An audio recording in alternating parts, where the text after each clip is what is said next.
the investigation was not about the president. Jim Comey told the president that 3 times in their meetings, because that never has been the center of the investigation, nor is the role of the special counsel to go try to get an indictment of the president. His role was very clear, to see if there's any criminal activity among the campaign. I want to know what the basis is for that statement by Rudy Giuliani, and whether it was just an offhand view by one of the attorneys with the special counsel, or whether it was a pronouncement by the special counsel himself. Well, the breaking news today, Rudy Giuliani telling our own Fox News, John Roberts, that the special counsel will follow DOJ guidance that the president cannot be indicted.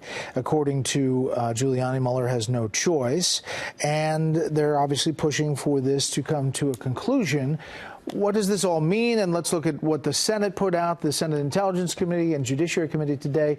Let's bring in our panel here in New York. Former White House Press Secretary Ari Fleischer, Caitlin Huey-Burns, national political reporter for Real Clear Politics, and Bill McGurn, mainstream columnist for the Wall Street Journal. Okay, Ari, your take on the news about Giuliani and what was said today. Well, it's significant, but I wouldn't say the president's home free.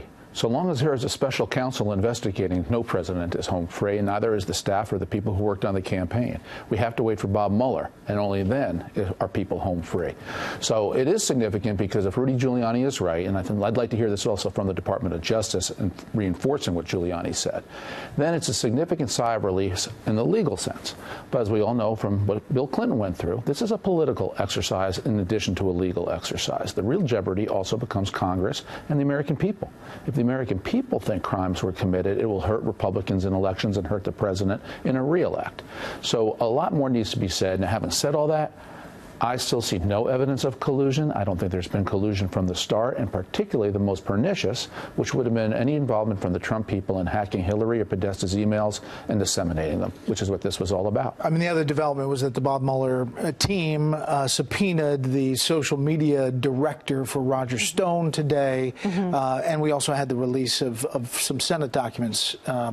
Put it in perspective for us, Kayla. Right. Well, the Senate documents really confirmed what the intelligence community said, which is that Russia meddled in the election to help Donald Trump. And now that's different from the House assessment. The House assessment, of course, the president was cheering on. But we've seen how different those committees have operated. Senator Lankford tried to straighten that out about, the difference in the committees, saying that they were looking at a specific area. But go ahead. Sure. So I think the bigger point here, though, is that the Mueller investigation continues. The president it is hanging over his administration, certainly, and he has expressed frustrations with that. I am interested to see, though, how the public starts to react the longer that this goes on. You have seen in polling a slight dip in people's perceptions of the investigation. You've seen Republicans, by a large margin, really oppose that, and you've seen candidates running for office on the Republican ticket evoking the president's language that this is a witch hunt. So, the president reshuffled his legal team because he didn't think that he was getting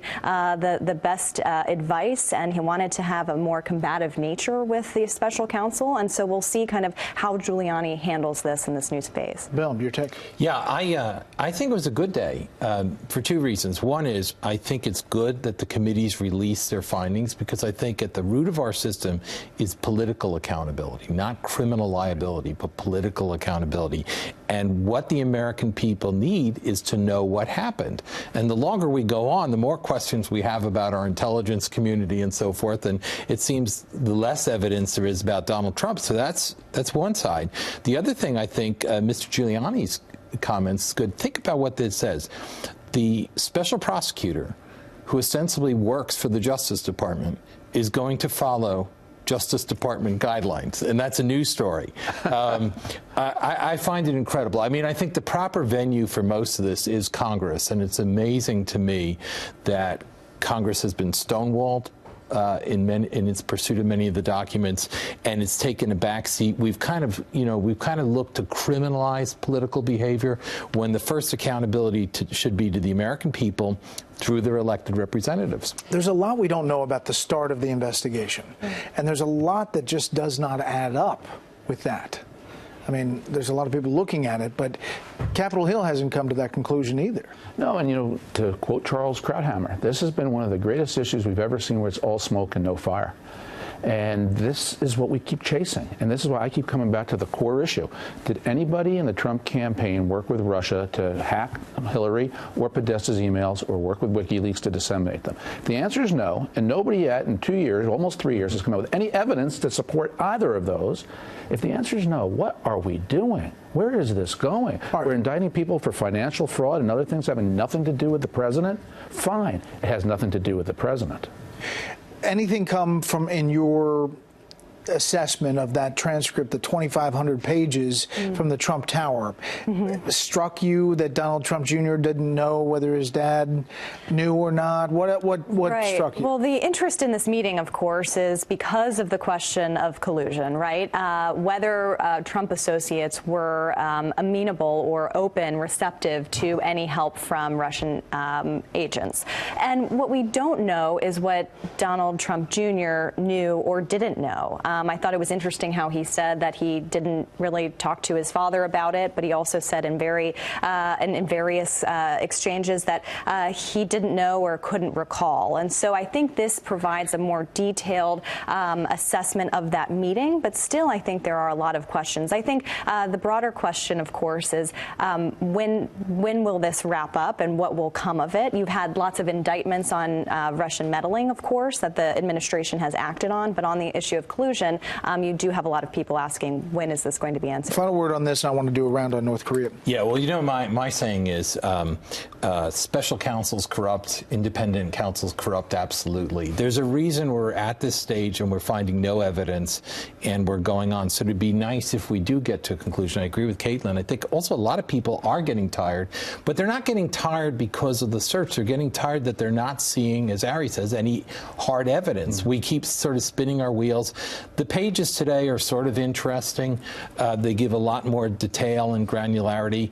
But we knew from Donald Trump Jr.'s email what he went to this meeting to see and so forth. So I'm not sure materially it adds. And what we don't know, what we really don't know, is why and when the FBI launched the investigation. We know what they say, but we're not yet clear on why they In the actually vacuum of all this, as Caitlin mentioned, the president's poll numbers are going up. Yeah. Right. Well, they haven't found any of the evidence on the main attack against him. So, you know, you would expect that. Plus, if the economy's getting better, why wouldn't it go up? Okay, North Korea. It looks like it's, you know, touch and go whether this summit's happening or not. Your thoughts? You've been around the block with the North Koreans. They don't really, you know, keep up with promises all the time. I've been a cynic all along on this détente with North Korea because I've lived through it before. I've seen North Korea lie, deceive, say that they'll stop enrichment of uranium only to start developing plutonium to pursue a nuclear weapon. They say we got rid of our nuclear weapons, but then they have 50 more. They got rid of 10, they kept 50. This is North Korea. So I think President Trump should proceed with a military drill with South Korea. Do not back down. You back down 1 inch to the North Koreans, they will roll all over you. Be tough, be firm, and I expect if the summit goes on, be tough, be firm there. But the real issue is going to be the months and the years after an agreement, if there is one that's reached. Because the history is North Korea, they'll deceive us. So the pageantry of an agreement is not as important as North Korea actually doing what they say. Does it happen? Well, it's interesting because the president, it's very clear he wants to make some kind of deal here, right? He has driven in large part by being able to do things his predecessors weren't able to do. He says that himself. He's also, you know, invited conversations about the Nobel Peace Prize. So I think I'm wondering kind of how that plays into how North Korea is thinking about this, whether they can exert leverage knowing that the president wants this so badly. Percentage, Singapore, June 12th.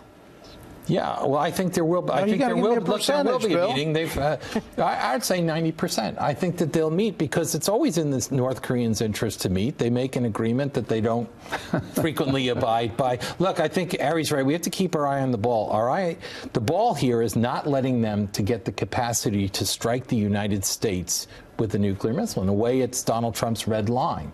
And we're to where we are because he's been tough, and I think he should be tough. And I'm glad that John Bolton's there, and I'm with John Bolton. If we're going to have a deal, I'd rather a Libya-type deal than an Iran-type deal. All right. Panel, thank you very much.